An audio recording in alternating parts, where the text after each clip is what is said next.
Assalamualaikum. Saya Adila Putri Nur Cahyani, kelas 11 MIPA 4, absen 2. Strategi mengatasi ancaman berdimensi politik. Politik sangat berhubungan dengan pengambilan keputusan dan kebijakan penyelenggaraan negara untuk mencapai tujuan yang dicita-citakan. Ketercapaian tujuan negara tidak terlepas dari ancaman yang setiap saat membahayakan sistem politik Indonesia. Oleh karena itu, perlu adanya strategi menghadapi ancaman berdimensi politik.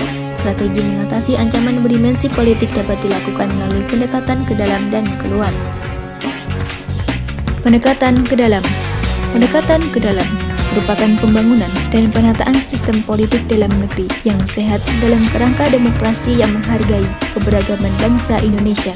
Pendekatan ini bertujuan untuk menciptakan stabilitas politik dalam negeri yang dinamis. Pendekatan ini dapat dilakukan dengan penguatan 3 pilar. 1. Penguatan penyelenggaraan pemerintah negara yang sah, efektif, bersih, berwibawa, bebas KKN, korupsi, kolusi, dan nepotisme, dan bertanggung jawab. 2.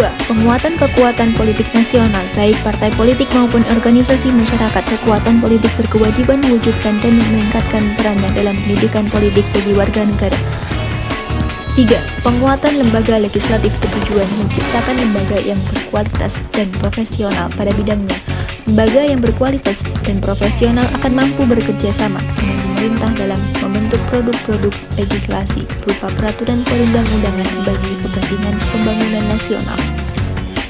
Pendekatan keluar dapat dilakukan melalui peningkatan peran instrumen politik luar negeri dalam membangun kerjasama dengan negara lain demi mencegah potensi konflik antar negara. Pendekatan keluar dapat diwujudkan melalui cara berikut. 1. Pada lingkup internal. Pada lingkup ini dapat dilakukan penciptaan, pembangunan, dan peningkatan kondisi dalam negeri yang semakin stabil. Upaya lain yang perlu dilakukan yaitu meningkatkan dan memperbaiki pertumbuhan ekonomi yang sehat dan kuat, serta penguatan dan peningkatan kehidupan sosial kemasyarakatan. 3. Pada lingkup supraregional. Pada lingkup ini, politik luar negeri dikembangkan untuk berperan dalam penguasaan ASEAN.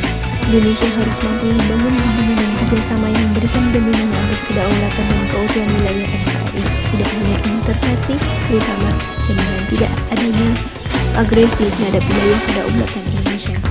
4. Pada lingkup global.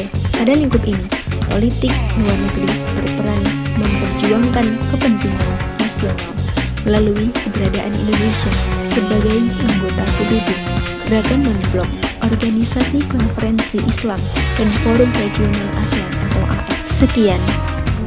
Terima kasih. Wassalamualaikum warahmatullahi wabarakatuh.